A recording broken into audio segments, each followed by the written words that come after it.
Esperluette. En mode festival. Bienvenue dans ce nouvel épisode dédié aux pépites du Festival of d'Avignon 2025. Ici, on prend le temps de découvrir le spectacle vivant. Celles et ceux qui le font, mais pas juste le temps d'un spectacle. Ce que je vous propose, c'est une vraie rencontre avec un ou plusieurs artistes qui jouent à Avignon cet été.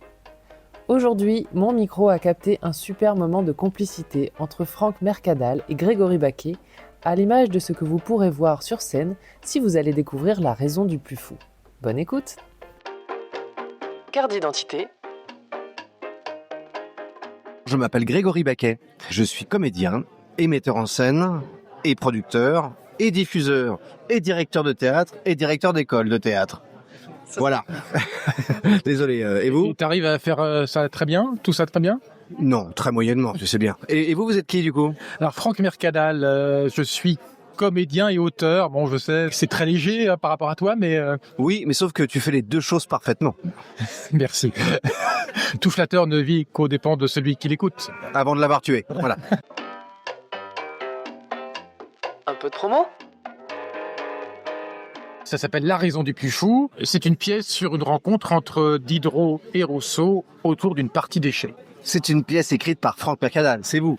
Oui, bonjour, Franck Mercadal, je suis l'auteur de la pièce, La raison du plus fou, qui se joue à 13h05 au théâtre Le Buffon, au Festival d'Avignon, jusqu'au 26 juillet. Donc Rousseau Diderot, d'accord, mais autour d'une partie d'échecs, mais pourquoi ? Moi, je voulais écrire une histoire autour d'une relation d'amitié qui se développe mal, on va dire, une relation d'amitié déçue. Des gens qui ont refait le monde à 20 ans à un comptoir de bar, en l'occurrence, eux, c'était le Procope à Paris, et qui, plus de 20 ans après, sont devenus ennemis et se retrouvent une dernière fois. Pourquoi ? Parce que Rousseau écrit ses confessions, et il en fait des lectures privées à Paris, et il critique beaucoup Diderot, et notamment son encyclopédie. Et Diderot, qui a été plusieurs fois censuré par le pouvoir royal, craint que Rousseau, qui est très célèbre et qui a écrit pour l'encyclopédie, puisse nuire à l'apparition des derniers tomes de l'encyclopédie. Donc Diderot va piéger Rousseau en lui proposant une partie d'échecs, en disant voilà, si je gagne, vous arrêtez les confessions, et puis si je perds, je vous aide à continuer, grosso modo. C'est un duel, c'est un pacte, et puis à l'issue de la partie d'échecs, l'un décidera du sort de l'autre. Il s'est créé comment ce spectacle ? Alors Rousseau, c'est l'auteur d'un livre qui encore aujourd'hui fait référence, Le contrat social. Il a écrit aussi à l'époque un roman qui s'appelait Nouvelle Héloïse, qui a été un peu perdu de vue de nos jours, mais qui a eu un très grand succès, qui a fait de lui un auteur très célèbre au XVIIIe siècle. C'est le penseur de l'homme proche de la nature.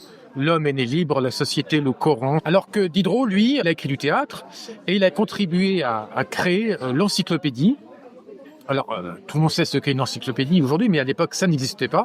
Donc, c'est la première encyclopédie créée au monde par Diderot et associée à d'Alembert. Mais Diderot va continuer pendant 20 ans à mener les travaux de l'encyclopédie, c'est-à-dire à rechercher les auteurs, à écrire lui-même des articles. D'Alembert va d'ailleurs arrêter au milieu du gué, lui continuera jusqu'au bout pour écrire 28 volumes, 71 000 articles. Alors il n'est pas le seul à écrire, bien évidemment, hein. Donc il a été associé à beaucoup d'auteurs, mais c'est Dont Rousseau d'ailleurs. Dont Rousseau qui avait écrit un article sur la musique. Donc Diderot va devenir le rédacteur en chef de cette encyclopédie pendant près de 20 ans. Ça va lui donner un travail titanesque, un peu comme celui de mon compère Grégory Baquet à la direction d'un théâtre, à la mise en scène, entre autres. Donc il y a ces deux personnages penseurs qu'on connaît, mais alors faire une pièce en 2025 sur des penseurs historiques, est-ce qu'on se dit qu'on va réussir à intéresser les gens avec ça ?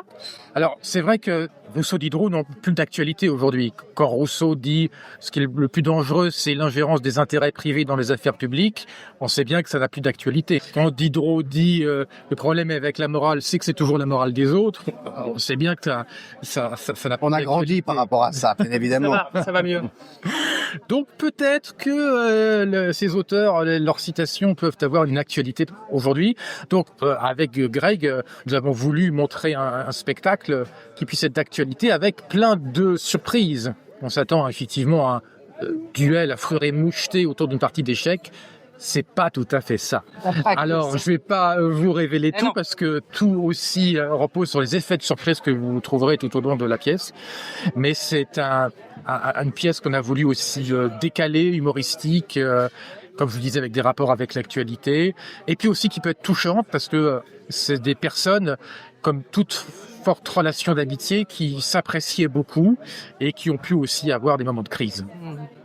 Alors, une fois que toi, tu as eu le texte, Grégory, C'est beau ce qu'il dit quand même. Hein. ouais, pas mal. On voit que c'est un auteur. Ouais, c'est un métier en même temps. Comment tu as travaillé la mise en scène de ce spectacle?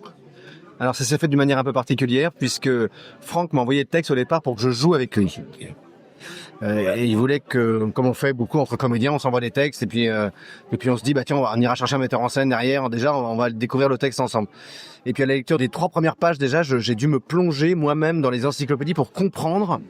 Parce que franchement, mes souvenirs de Rousseau, Diderot, c'était un peu... Je connaissais un peu Diderot parce que j'avais lu Le Paradoxe du comédien, j'avais lu quelques pièces de lui, Le Neveu de Rameau, tout ça. Donc quand même, je savais très bien qui c'était. Rousseau, je connaissais L'homme naturel est bon, La société le corrompt. Oui, mais c'est tout.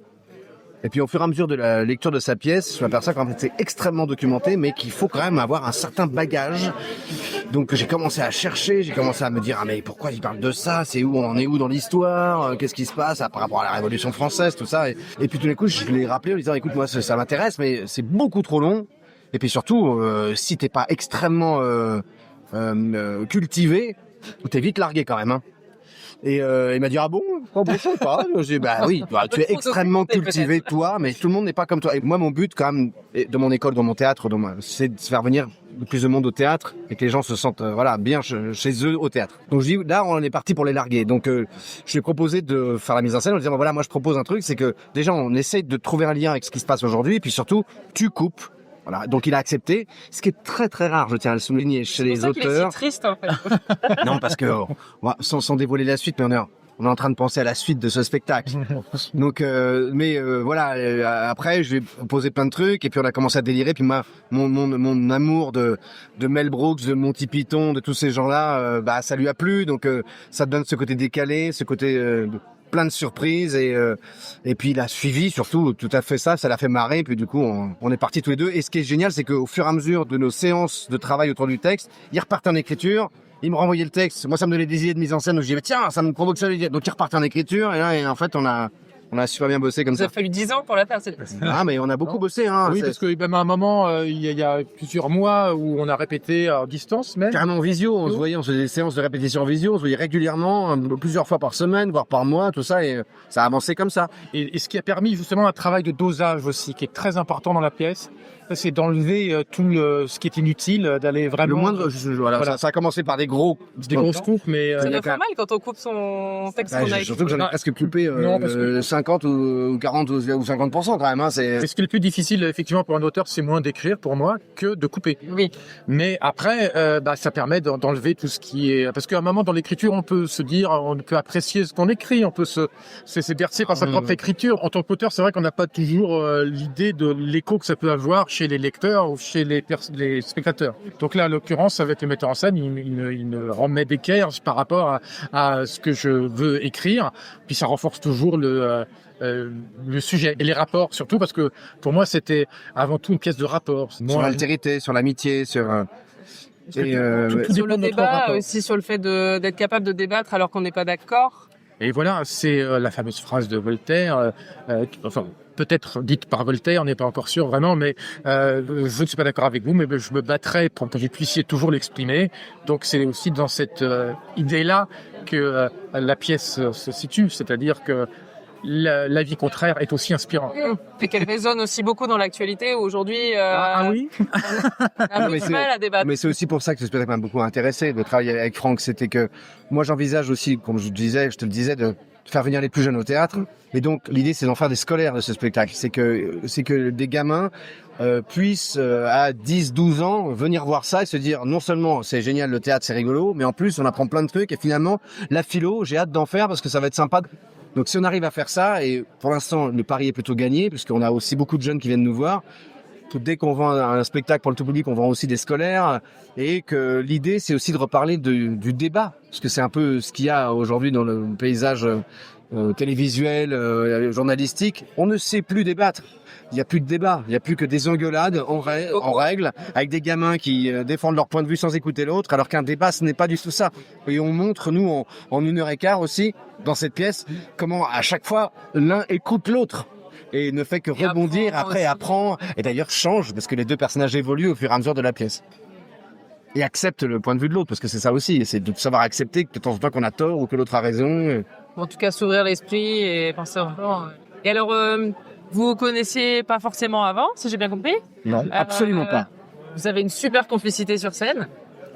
Nous sommes des bons comédiens. Certes. Oui, Mais on sent qu'il y a un truc en plus. On se déteste. Parce que là, pendant l'interview, elle est toujours là. Alors, soit on joue... On joue en très fait, bien. vous jouez tout le temps la comédie. Il y a un peu de ça chez les comédiens, le paradoxe. Non, au fur et à mesure, effectivement, des répétitions, on a développé un rapport comme ça qui nous permet d'affiner notre relation en tant que personnage, mais aussi en tant qu'acteur. Donc, c'est vraiment une pièce où on ne peut pas s'installer à aucun moment. Donc, on a vraiment besoin de cette complicité-là. Non, puis ce qui était super, c'est que on est vraiment différents, Franck et moi. Et du coup, on a vraiment mis en pratique ce que Franck a amené dans la pièce. C'est qu'on s'écoute, et puis même si on n'a pas forcément tout à fait le même point de vue sur les choses, on respecte l'autre. Et puis finalement, en répétition, il y a des moments au début, en tout cas, où ça grinçait un peu, parce qu'on s'envoyait nos trucs dans la gueule un peu. Vous êtes engueulés. Jamais engueulé, mais on défendait nos points de vue. Oui, voilà. Et au début, c'était un peu... il y avait une ou deux répètes, on a fini genre, bon, allez, on va se revoir demain, hein. Et c'était pas grave. On savait que c'était pas grave. Au fur et à mesure aussi de la mise en scène, et quand on a réinjecté ça dans nos personnages, toutes ces petites choses, en fait, il y a pas mal de nous là-dedans. Au final, c'était peut-être pas plus mal que vous vous connaissiez pas avant, parce que ça a pu aussi créer ça, le fait d'avoir... Oui, tout à fait, Peut-être. parce qu'on a deux natures très différentes, deux approches très différentes, et ça a enrichi le personnage de Diderot et de Russe. Track, ami ou ennemi? Alors, le track, finalement, c'est devenu un ami. Ça a été un ennemi pour moi au début, maintenant c'est devenu un ami. Là, ça permet... comme un sportif de haut niveau avant une compétition, de réunir toute son énergie et puis de se focaliser sur l'objectif. Ouais. Je vais faire genre, mais en fait, moi, traques pas? Il n'existe pas, en fait. C'est autre chose. Enfin, moi, j'ai pas le track, ça fait des années que je l'ai plus. Je sens une petite excitation à l'idée de jouer, une envie, et tout ça. Mais le track, en fait, je m'arrange toujours, et c'est aussi ce qu'on a fait sur ce spectacle, pour que quand on arrive devant les gens, on soit prêt, en fait. Le track, il arrive quand t'es pas prêt, quand tu te sens un peu en défaut des choses et que tu te dis merde. Mais si t'es prêt, que tu sois excité de jouer, un peu angoissé de voir là aussi peut-être le regard des autres, des gens qu'on aime, tout ça. Oui. Mais sinon après, moi j'ai confiance. Et quand on vient faire pour la deuxième année le même spectacle, est-ce qu'il y a quand même une appréhension quand on revient?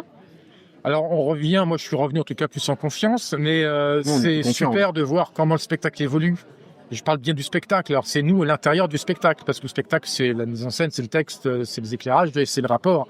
Et moi, en tout cas à titre personnel, ça m'a permis de d'étendre un peu plus, d'avoir des rapports plus sains, je crois. Oui, et puis de retrouver l'essentiel de ce qu'on avait voulu donner au départ, parce qu'il s'est passé un temps de quelques mois, parce qu'on a quand même fait des dates de tournée entre-temps. Il s'est passé un temps de quelques mois et c'est vrai que quand on s'est retrouvé ici au début du festival, ça nous a permis aussi de nous reposer, pas très longtemps, hein, mais de faire une ou deux petites séances c'est ça, et de remettre en place justement les intentions, les enjeux de chaque scène. Et d'ailleurs, ceux qui nous ont vus à la création l'année dernière ont trouvé qu'il y avait une différence cette année. On était presque plus mature dans nos personnages, presque plus aboutis, parce que il a fallu qu'on replace aussi les choses, et ça c'est mon boulot de metteur en scène aussi, et de directeur d'acteur, parce que ça j'adore diriger des acteurs, c'est aussi de dire voilà, n'oublie pas qu'on joue ça, n'oublie pas qu'on fait ça, n'oublie pas que... Après, tu le fais à ta manière, mais c'est juste que pense aux vrais enjeux de chaque scène. Et du coup ça nous a... Se réapproprier quand même. Ouais, et puis l'amitié, les choses comme ça, qui ne sont pas forcément écrites, mais que nous on aime jouer, voilà. Et c'est ça aussi qui faisait la différence avec d'autres spectacles, enfin d'autres projets que j'ai pu avoir, c'est que lui il a amené ce qu'il voulait dire, et moi je lui amène ce que je voulais qu'on joue, et qui est en tant complémentaire, qui n'a plus besoin de temps en temps d'être dans l'écriture. C'est pour ça que je lui ai demandé de couper certaines choses, parce que je savais qu'on allait le jouer, et que c'était pas la peine de le dire en même temps, voilà. Donc il y a des choses comme ça, et c'est assez agréable de retrouver ces personnages en tout cas. Ouais. Une reco pendant ce off? Oui, alors Trésor National.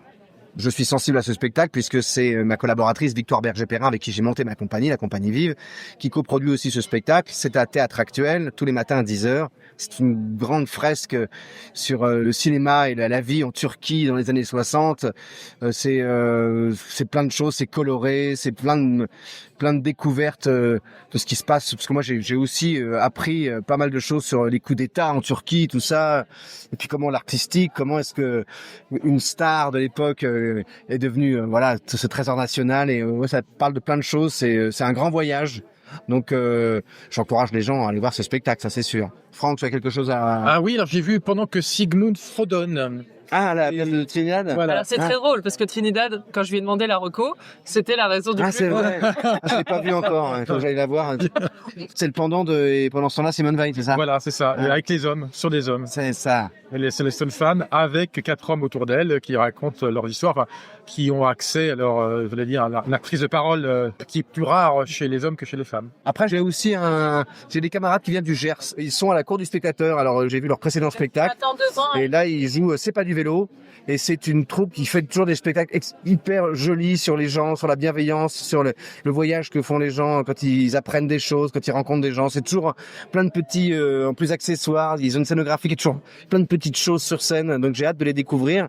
Je vous en parle parce qu'en tout cas, leur précédent spectacle était magnifique. Mon avis sur le spectacle.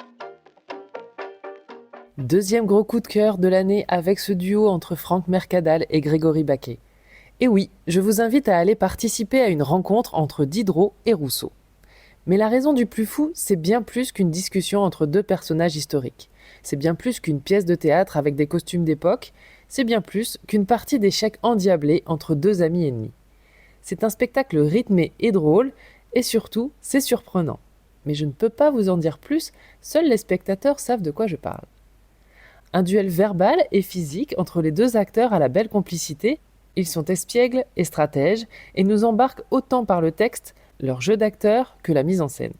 Tout ce que j'aime dans le théâtre. Un théâtre où l'on apprend, un théâtre où l'on interroge notre rapport aux autres et un théâtre accessible à tous où l'on est surpris et où bien sûr on se divertit. Un grand bravo à tous les 2 pour ce moment d'intelligence joyeuse qui rappelle que débattre peut être un jeu, un duel, un plaisir. On en ressort avec le sourire, l'esprit en éveil et l'envie de rejouer la partie.